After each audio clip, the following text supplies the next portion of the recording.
기도드렸습니다. 아멘. 우리 같이 나누실 말씀은 데살로니가전서 4장 1절에서 8절 말씀입니다. 신약성경 332페이지가 되겠습니다. 주보에는 제가 5절까지라고 이렇게 표기를 해드렸는데요, 8절까지 같이 보도록 하겠습니다. 데살로니가전서 4장 1절에서 8절입니다.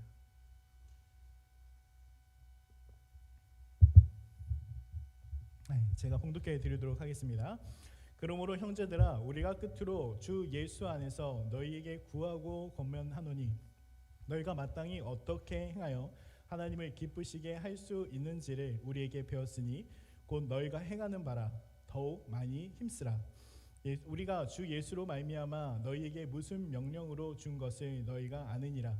하나님의 뜻이 이것이니 너희의 거룩함이라. 곧 음란을 버리고 각각 거룩함과 존귀함으로 자기 아내 대할 줄을 알고 하나님을 모르는 이방인과 같이 세욕을 따르지 말고 이 일에 분수를 넘어서 형제를 해하지 말라. 이는 우리가 너희에게 미리 말하고 증언한 것과 같이 이 모든 일에 주께서 신원하여 주심이라. 하나님이 우리를 부르심은 부정하게 하심이 아니요 거룩하게 하심이니 그러므로 저버리는 자는 사람을 저버림이 아니요 너희에게 그의 성령을 주신 하나님을 저버림이니라. 아멘. 오늘 설교 제목을 이렇게 정해봤습니다. 하나님의 뜻, 거룩함이란 제목으로 같이 나누려고 합니다. 사실 오늘 말씀을 준비하면서 좀 많이 부담이 됐습니다. 왜냐하면 이제 저희가 이렇게 공식적 석상에서 얘기하기 좀 힘든 기독교인이라면 성에 대한 이야기를 좀 시작해야 되기 때문에 그렇습니다. 여러분, 오늘 우리 사회는 어떨까요? 우리 사회를 자세히 살펴보게 되면 우리의 사회나 개인, 집단 이것들 그냥 보게 되면 그냥 이것을 보는 것이 그냥 얘기하는 것을 이야기하는 것이 아니라 이 집단이 자연을 변화시켜온 물질적, 정신적 과정의 산물을 가리켜서 문화라고 정의합니다. 그러나 세상의 모든 문화, 이것이 문화입니다 라고 이야기하기엔 이 짧은 한 줄의 문장이 다 이야기할 수는 없는 것 같습니다. 문화라는 그 의미 가운데는 다양한 의미를 갖고 있기 때문인데요, 서양에서는 문화를 가리켜 컬처라는 단어를 사용하기도 합니다. 라틴어 컬투스라는 단어에서 유래된 이 단어의 뜻은 경작이나 재배라는 의미를 갖고 있습니다. 그래서 자연 상태 그대로를 이야기하는 것이 아니라 이 자연 상태를 어떻게 보면 인위적으로 사물이나 인간의 손을 거쳐서 만들어진 그것이 문화라고 이야기하기 때문에 그렇죠. 예를 들어서 야생화 문화 들어보신 적 있나요? 좀 어색하시죠? 야생화 문화? 야생화는 그냥 알아서 자라는 풀들인데 그것을 문화라고 하지는 않죠. 그러나 우리가 어떤 경작을 하고 원예를 하게 되면 원예 문화라고도 이야기하게 합니다. 근데 좀 이렇게 야생화 문화보다는 좀 어울리는 것 같아 보이기도 합니다. 그래서 이 문화는 단순히 우리가 아는 예술만 포함하는 것이 아니라 사람의 손에 닿는 모든 것을로 이야기해서 정치나 경제, 사회 모든 영역을 포함하기도 하고 우리가 생각하지 못하는 법과 교육, 사상, 그리고 사고, 또 종교까지도 포함하고 있으며 최근에는 기술의 발전으로 인해서 방송과 미디어, 그리고 디자인과 철학까지 포함해서 그 영역을 정말 많이 넓혀가고 있는 것을 보게 됩니다. 최근에 한류, 우리 한국 문화가 세계적인 이슈죠. K-팝에 이어서 영화 부분에도 어제 기사를 보니까 또 한 영화가 아카데미 후보상에 올랐다라는 이야기도 이렇게 들려오기도 합니다. 한편으로 근데 다른 부분으로 우리나라를 자기 문화로 편입시키려는 공격도 우리가 듣게 되는 걸 보게 되면 우리나라 문화의 위상이 좀 올라가는 거 아닌가라는 생각이 들기도 하죠. 어떻게 보면 이러한 문화의 시대 속에서 우리가 믿는 사람으로서 우리가 주의해야 할 것이 있습니다. 단순히 우리가 나라가 잘 되니까 우리의 한류 문화가 이렇게 잘 지목되고 그러니까 좋아라고 이렇게 살아가는 것이 아니라 이 문화의 방향성이 지금 어디로 가고 있는가 우리는 매일 점검하고 기억해야 한다라는 것입니다. 이 문화가 어디로 가고 있는가, 우리의 삶에 이것에 따라서 우리의 삶의 방향이 정해지고 결정되기 때문이기도 합니다. 과거의 문화를 한번 들어보면 로마 시대의 문화들, 그리고 이집트의 문화 문명, 그리고 지금은 사라진 잉카의 문화들은 어떻게 보면 지금은 그 자체를 찾기 어렵죠. 당시에는 위대한 문화였고 좀 대단한 문화였다라고 할 수 있지만 지금은 사라진 문화가 되어버렸기 때문에 어떻게 보면 이 문화라는 것을 우리가 잘 보고 어디로 가고 있는지 확인하는 사람들이 되어야 합니다. 또 이 문화 때문에 우리의 신앙을 흔드는 문화가 될 수도 있기 때문에 그렇죠. 오늘 말씀을 읽었던 4장의 말씀을 보게 되면 사도 바울이 데살로니가 성도들을 이제 권면하려는 실제적인 이야기들을 꺼내놓는 것을 보게 됩니다. 성도들이 지금까지 잘 견디고 잘 해오고 있었고 그의 믿음이 그 마게도니아 지방에서도 이야기가 될 정도로 정말 신실한 교회였기 때문에 어떻게 보면 이 사도 바울이 권면한 내용보다는 보고 싶었다라는 내용들, 그리고 왜 떠날 수밖에 없는지, 왜 지금 찾아오지 않는지, 왜 다시 바울사도 오지 않습니까? 라는 그러한 이야기들에 대한 설명이 더 필요했을 것 같아요. 그러나 데살로니가 도시가 있었던 그 도시의 문화적인 특징과 특성들, 또 디모데를 통해서 듣게 된 이야기들, 그리고 당시 그가 거주하고 있었던 고린도, 그리스 전역의 도시적 문화의 특징들을 잘 알고 있었던 바울은 이 편지를 통해서 이들 데살로니카에 있는 성도들에게 어떻게 보면 마지막으로 당부의 이야기를 전하고 있습니다. 그리고 이 당부와 권면의 중심적 내용은 무엇이냐면 바로 하나님을 기쁘게 하시는 삶을 살아야 한다라는 것입니다. 이 4장 전체 그리고 마지막으로 들려주는 그 이야기는 너희가 그냥 살아가는 것이 아니야. 지금 너희가 이 문화 가운데서 그냥 너희가 되는 대로 사는 것이 아니라 너희가 가장 중요하게 붙잡아야 될 것이 무엇이냐면 바로 너가 하나님을 기쁘시게 하는 삶을 살아야 한다라는 말씀이다라는 것입니다. 그리고 또한 이 명령은 어떻게 보면 이 내용이 자신으로부터 시작됐다라는 것이 아니라 이 내용이 어디로부터 시작되는지 이렇게 이야기해주고 있죠. 오늘 읽어드렸던 3절 말씀을 보게 되면 2절 말씀을 보게 되면 이렇게 기록합니다. 우리가 주 예수로 말미암아 너희에게 무슨 명령으로 준 것을 너희가 아느니라 라고 기록합니다. 이 명령이 이것이 어디로부터 시작됐냐면 내가 아니라 내가 너 이렇게 잘 살라고 얘기하는 것이 아니야. 이것이 바로 예수님께서 나에게 주신 것이고 예수님께 나를 통해서 너에게 전달해 주는 것인데 그것이 바로 하나님의 기쁘신 삶을 살아야 한다라는 것입니다. 그리고 오늘 그 권면의 첫 번째 살펴보려고 하는 내용은 바로 너희가 거룩하게 살아가야 한다라는 말씀 가운데 있습니다. 거룩함, 이 거룩함은 하나님의 속성 중에 하나이기도 하죠. 세상과는 구별된 삶을 살아야 한다라는 것입니다. 사실 이 거룩함에 대해서는 신약에서 오늘 이 말씀 가운데 있는 너희가 거룩하게 살아야 된다라는 그것으로 끝나는 것이 아니라 구약에서부터 이 말씀은 이스라엘 백성들에게 전달되었습니다. 레위기서 11장 45절에 이렇게 기록하고 있어요. 제가 한번 읽어드릴게요. 나는 너희의 하나님이 되려고 너희를 애굽 땅에서 인도하여 낸 여호와라. 내가 거룩하니 너희도 거룩할지어다. 라고요. 여러분, 하나님께서 이스라엘 백성에게 이렇게 말씀하세요. 내가 너희를 애굽 땅에서 인도해냈지. 이제 그 명령을 주시면서 내가 너희를 선택해서 그 가운데서 이렇게 데리고 왔지. 내가 데리고 온 이유가 내가 거룩하니까 너도 거룩하게 살아가라. 라고 그 명령을 주기 위해서다라는 것입니다. 이 거룩함은 세상과 같지 않은, 세상과 구별되는 삶을 살아야 한다라는 것입니다. 사도 바울이 데살로니가 성도들을 향해서 거룩함에 대해서 이야기하면서 성도가 지켜야 될 정결에 대해서 오늘 말씀을 하고 있는데요. 그것들을 또 세 가지로 나누면서 오늘 우리의 삶을 한번 점검해 보시는 여러분 되시길 바라겠습니다. 그렇다면 우리가 어떻게 거룩하게 살아갈 수 있는가? 무엇으로 어떻게 해야지 우리가 거룩할 수 있는가라는 것. 첫 번째는 음란을 버리고 아내를 대할 때 거룩함과 존귀함으로 대해야 한다라는 말씀입니다. 이상하죠? 거룩함이랑 음란이랑 뭐가 관련이 있을까요? 세상과 구별되는 것 좋은데 그것과 음란이랑 어떤 상관이 있을까요? 사실 이 번역은 사실 헛갈리는 번역이기도 합니다. 오늘 이 말씀 가운데 지칭되어 있던 아내를 대할 때라는 이 번역을 헬라 원문으로 찾아보게 되면 그 해석이 좀 다른 표현임을 우리가 살펴볼 수가 있는데 자기 몸을 절제할 줄 알고라고 번역을 해요. 직역을 하게 되면 자신의 도구를 잘 절제하라라는 번역으로 바뀌기도 합니다. 이게 좀 이상하죠? 도구이고 자기 몸에 대한 이야기인데 어떻게 그것을 아내를 대할 때라는 것으로 우리가 번역을 할 수 있을까라는 생각이 들기도 합니다. 그래서 많이 찾아봤어요. NIV나 NLT 영문 성경을 찾아봤더니 His own body, 너 자신의 몸이라고 번역을 하기도 합니다. 킹제임스 버전에서는 His vessel이라는 단어를 사용해서 배나 혈관 같은 것을 지칭한 단어를 사용해서 그렇게 번역을 하고 있습니다. 물론 우리가 아는 아내와 한 몸이기 때문에 우리의 몸처럼 아껴야 하는 부인이다라고 그렇게 의역을 할 수 있지만 어떻게 보면 좀 다른 번역이 아닐까라는 생각이 들기도 합니다. 그러다가 제가 이렇게 여러 군데를 찾아보다가 NIV 스터디 바이블에서는 이렇게 표현하는 것을 보게 됐어요. 자신의 아내와 살아가는 방법 혹은 자네 아내를 얻기 위한 방법에 대한 부분으로 해석할 수 있다라고 이렇게 표시를 하더라고요.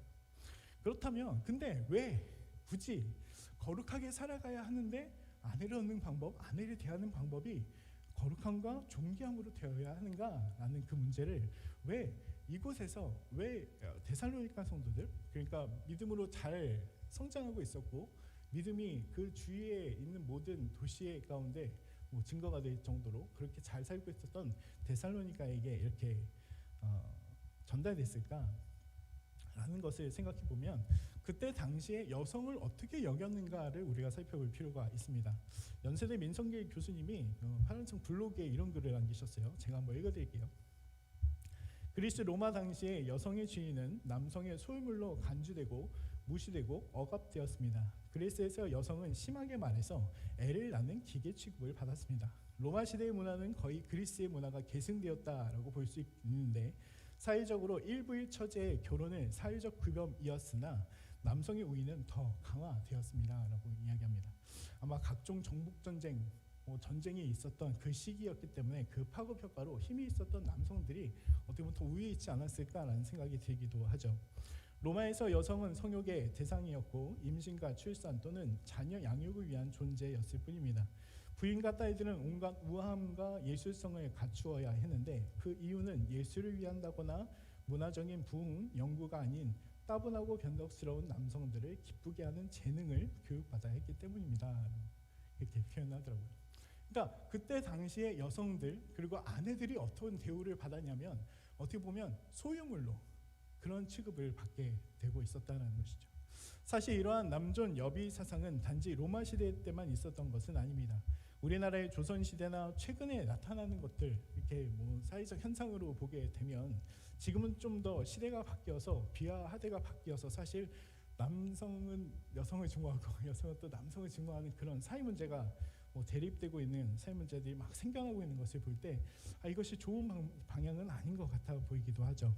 그러나 이런 문화 속에서 어떻게 보면 여성이 하대되고 그 부인은 존귀함으로 여겨지는 부인이 아니라 어떻게 보면 자신의 소유물과도 같은 식으로 여겨졌던 그 상황 가운데 이 사도 바울이 데살로니가의 교회 이 편지 메시지가 그 내 아내를 대하는 것에 존귀와 거룩함으로 되어야 한다라는 것은 어떻게 보면 그들에게 있어서는 참 센세이션한 그런 메시지였을지도 모릅니다. 사실 이런 관점은 창세기에까지 올라가죠. 하나님께서 흙으로 남자인 아담을 지으시고 혼자 독초하는 것이 좋아 보이지 않았기 때문에 그를 잠들게 하신 후에 그의 갈빗대를 취하여서 여자인 하와를 만드셔서 아담에게로 이렇게 이끌어 오십니다. 이것을 준비하다가 예전에 청년 때였던 것 같아요. 어떤 목사님이 제가 어떤 목사님인지 잘 기억이 안 나는데 한 목사님이 그렇게 얘기해 주시더라고요. 너네 남자는 흙으로 됐지 여자는 뼈로 만들어졌어. 너의 그릇도 있잖아. 그 흙으로 만든 그릇은 좀 가격이 그렇지만 그 뼈로 만든 그릇은 비싸. 그런 얘기하면서 그랬던 이야기 기억이 납니다. 그래서 저도 그렇게 생각했어요. 그러면 사실 여자가 그러면 좀 더 우월한 존재이진 않을까라는 생각이 들기도 했습니다. 하나님께서 아담에게 이 하와를 이끌어 왔을 때 아담이 이렇게 얘기하죠. 내 뼈 중에 뼈요, 내 살 중에 살이라라고 이렇게 이야기하는 것을 보게 됩니다. 근데 이 말은 무슨 뼈 얘기하고 있고 살 얘기하고 있어라고 이렇게 받아들이실지도 모르겠지만 이 말의 뜻은 나에게 있어서 최고의 존재이다라는 그 의미를 갖고 있어요. 이 말의 의미는 나와 동등한 존재임을 알림과 동시에 하나님께서 지어주신 가장 최고의 것이기 때문에 나를 더 좋게 도와줄 수 있는 사람이다라는 의미를 담고 있을 것입니다. 그리고 이런 생각을 해봤습니다. 하나님께서 남자를 지배하시기 위해서 여자를 만드셨다면 아마도 머리뼈에서 취하셨을 것이죠. 남자의 종이 되기 위함이었다면 다리뼈에서 취하였을 것입니다.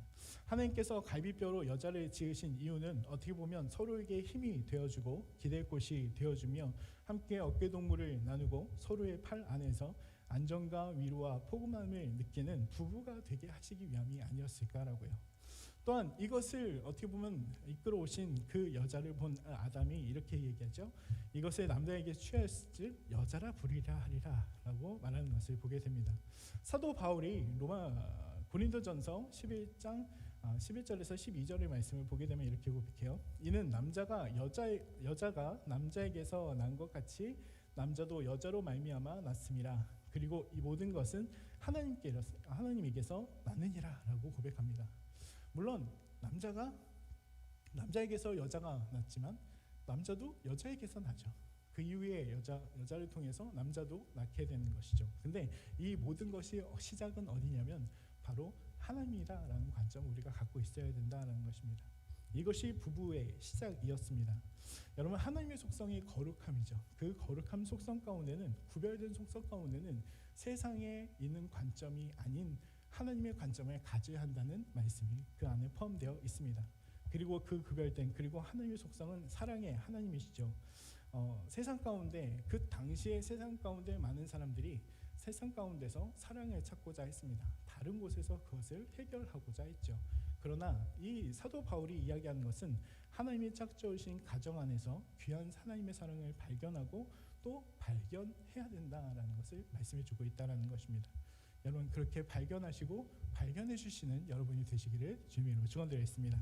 두 번째, 하나님을 모르는 이방인과 같이 세욕을 따르지 말아야 한다라고 말씀합니다.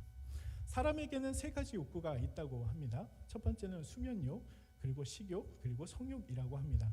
우리가 수면욕 어떻습니까? 운전하면서 가장 힘든 거, 운전하면서 가장 주의해야 되는 것이 바로 졸음운전이라고 하죠.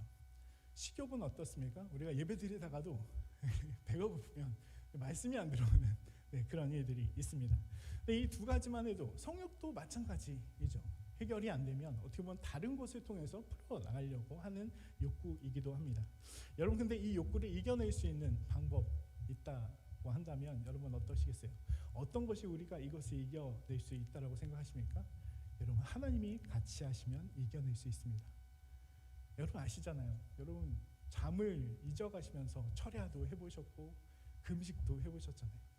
그죠? 그런 것과 동일하게 하나님이 함께 하시면 이겨낼 수 있습니다. 창세기에 등장하는 인물 중에 마지막으로 등장하는 인물인 요셉. 요셉은 아버지의 이쁨을 받았던 아들이었죠. 아버지 야곱은 아들 요셉을 편애했고 다른 형제들에게 주지 않은 채색 옷을 입혀줄 정도로 요셉만 사랑했던 아버지였음을 우리가 보게 됩니다. 왜 그랬을까라는 생각을 이렇게 하면 이해는 될 것 같아요.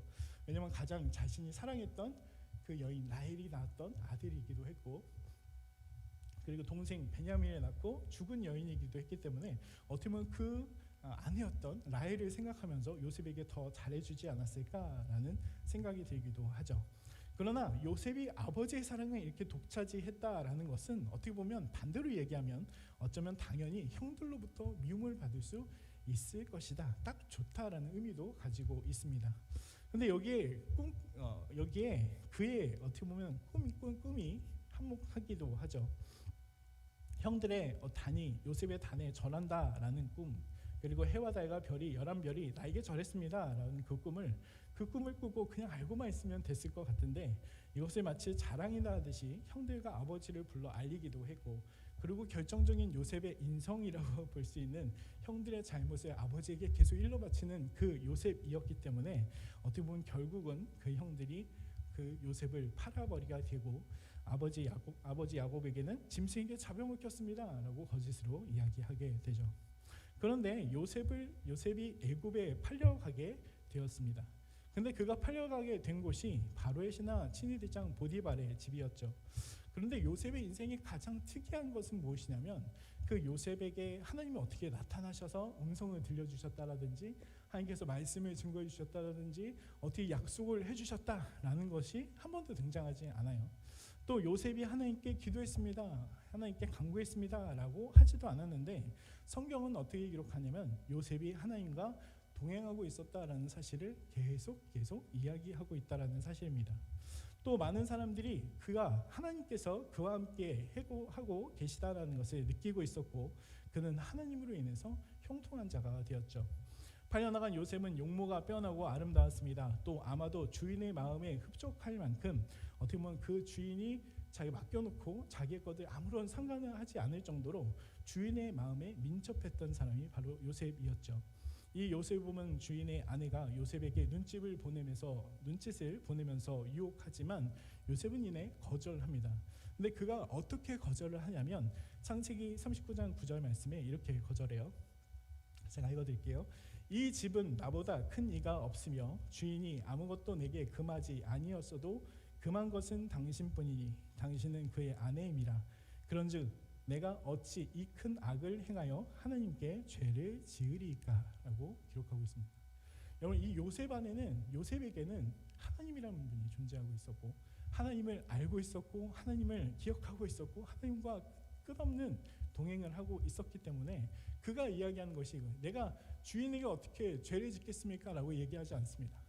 나를 이렇게 아무 상관하지 않을 정도로 나를 믿어준 이 주인에게 내가 어떻게 죄를 지을 수 있겠습니까? 보디발에게 죄를 지을 수 있겠습니까? 라고 이야기하지 않고 하나님께 내가 이 큰 악을 행하여 하나님께 죄를 지을 수 있겠습니까? 라고 이야기하는 요셉의 고백 가운데는 하나님과 늘 동행하고 있었던 그의 어떻게 보면 신앙의 고백이 담겨 있었습니다. 이때 요셉의 나이가 17세에서 18세 정도라고 이야기되고 있고, 가장 어떻게 보면 혈기가 왕성한 시기였지만 그는 자신의 욕구를 절제하고 하나님을 기억하는 사람이었습니다. 그리고 그는 그 일이 있은 후에 주인 부인과 함께 공간 가운데서도 잊지 않은 사람이 요셉이었죠. 아무도 없는 틈을 타 요셉을 겁탈하려고 부인이 계략에 버리게 되고 그것을 실패로 돌아가자 부인은 거짓으로 옥에 요셉이 갇히게 됩니다. 네, 39장 20절에서 23절의 말씀을 보면 그가 어떤 사람이었는지를 확인시켜 주는데요. 우리 같이 한번 찾아서 읽어봤으면 좋겠습니다. 창세기 29장 20절에서 23절.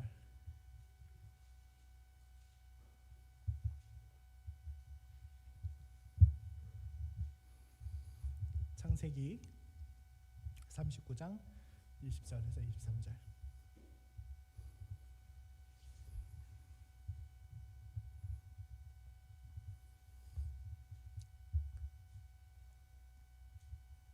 같이 읽겠습니다. 시작.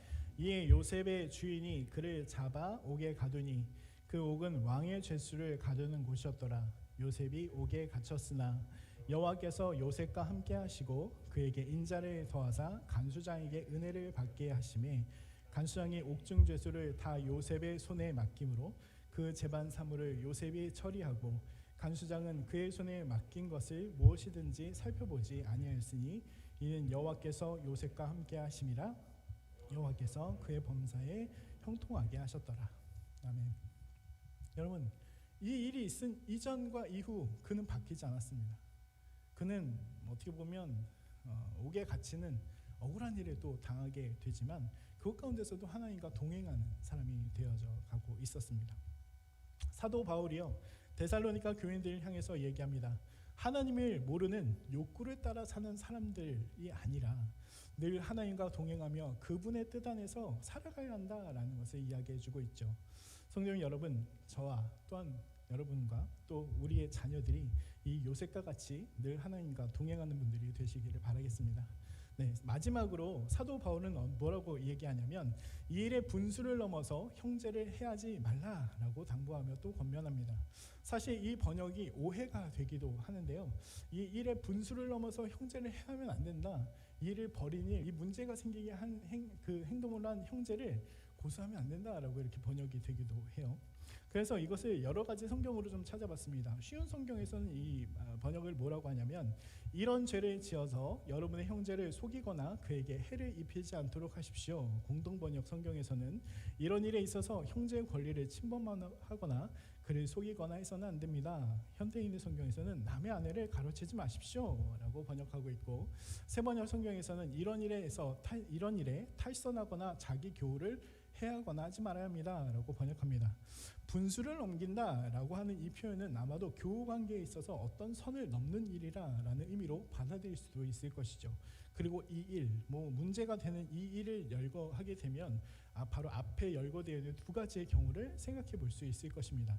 아마도 문제이기 때문에 이 문제가 된 것, 그렇게 하지 않았기 때문에 문제가 될 수 있었을 것이라고 생각을 한다면, 음란하고 아내를 거룩함과 존귀함으로 대하지 않는, 어떻게 보면 세상 사람들과 같이 동일하게 여기는 그런 사람이었다는 것, 그리고 이방인과 같이 세욕을 따라 사는 사람, 어떻게 보면 바람을 피웠다라거나 아니면 모르는 여자에게서 자신의 욕구를 충족하려고 하는 사람이었을 것이죠. 그러세요. 유추해 볼 수 있는 사건은 아마도 교회 내부에 불륜 같은 일이 일어나거나 혹은 성에 관련된 일이 일어났을 때라고 생각해 볼 수 있을 것이고, 그리고 형제를 해하지 말라라는 뜻은 이 가해자인 형제가 아니라 피해자인 형제의 권리를 해하면 안 된다라고 그렇게 해석할 수가 있을 것입니다. 사실 사도 바울은 이러한 일들에 대해서 단호하게 대처하고 하고 있기 때문에 그래요. 고린도전서 5장 1절에서 13절의 이야기를 살펴보게 되면 고린도에 큰 일이 벌어집니다. 제가 1절과 2절 그리고 11절과 12절을 읽어드릴게요. 너희 중에 심지어 음행이 있다 함을 들으니 그런 음행은 이방인 중에도 없는 것이라. 누가 그 아버지의 아내를 취하였다 하는도다. 그러고도 너희가 오히려 교만하여져서 어찌하여 통한이 여기지 아니하고 그 일 행한 자를 너희 중에서 쫓아내지 아니하느냐라고 기록합니다. 11절과 12절에는 이렇게 기록해요. 이제 내가 너희에게 쓴 것은 만일 어떤 형제라 일컫는 자가 음행하거나 탐욕을 부리거나 우상 숭배를 하거나 모욕하거나 술 취하거나 속여 빼앗거든 사귀지도 말고 그런 자와는 함께 먹지도 말라 함이라. 교회 밖에 있는 사람들을 판단하는 것이야 내가 무슨 상관이 있으리요마는 교회 안에 있는 사람들이야 너희가 판단하지 아니하랴. 밖에 있는 사람들은 하나님이 심판하시려니와 악한 사람은 너희 중에서 내어 쫓으라 라고 말씀하고 있습니다. 사도 바울의 대응은요, 공동체에서 그 사람을 내어 쫓으라 라고 말을 할 정도로 정말 단호한 대응이었죠. 물론 시간이 지났고 한 몇 년 뒤의 이야기이기도 하지만 그 방침은 달라지지 않았을 것입니다. 왜냐하면 사도 바울은요, 이 음행이라는 것에 대해서 우상 숭배와 동일시 여겼기 때문에 그렇습니다. 우상 숭배하면 어떻게 돼요? 돌로 쳐서 죽임을 당하게 되죠. 당시의 모든 어떻게 보면 음행의 행위가 이방인의 신전에서 행해졌기 때문이기도 했고, 부적절한 성관계가 성행위가 신에게 도달되는 행위라고 여겼던 것이 당시의 문화이고 세상의 관습이었기 때문에 그렇습니다. 성도 여러분, 우리가요 하나님의 자녀이지만 이 세상 속에서 살아가죠. 그러나 이 세상 속에서 살아간다고 세상의 문화에 빠져서 사는 사람이 되면 안 된다는 것입니다. 우리는 하나님의 말씀을 따라 사는 사람들이어야 하기 때문에 그렇죠. 맞으신가요? 하나님의 말씀을 따라 사시는 분이신가요? 그래서 세상에 썩어져갈 구습, 이 옛날 얼마나 악해요. 악한 이 악습을 쫓아갈 때 우리는 그것이 아닙니다. 그것이 망하는 길로 가는 것입니다 라고, 그 잘못된 일이라고 말할 수 있는, 또 우리의 삶으로 보여줄 수 있는 세상의 빛이 되어야 하는 사람들이고 소금이 되어 그 맛을 내어야 하는 사람들이 바로 우리이기 때문입니다.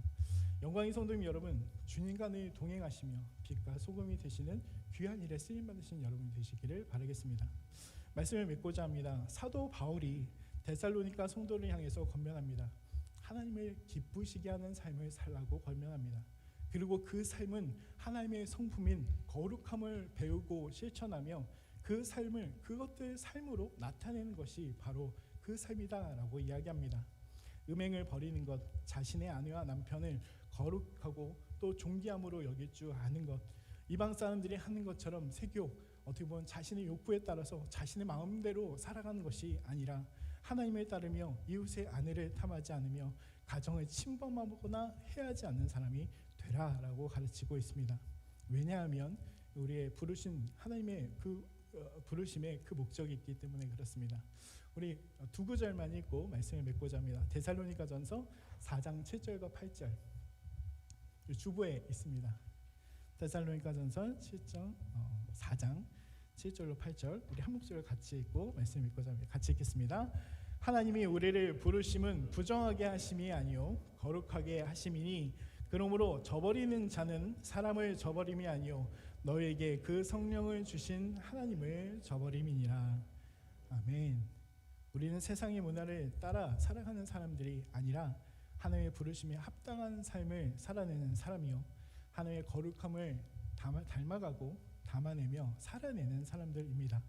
이것을 잊지 마시고 주님과 동행하며 우리가 아까 말씀드렸던 요셉과 같이 하나님의 거룩함을 나타내는 일에 하나님의 일하심을 나타내는 그 귀한 일들 가운데 쓰임 받으시는 여러분과 제가 되시기를 주님의 이름으로 축원드리겠습니다. 아멘. 찬송가 286장 찬양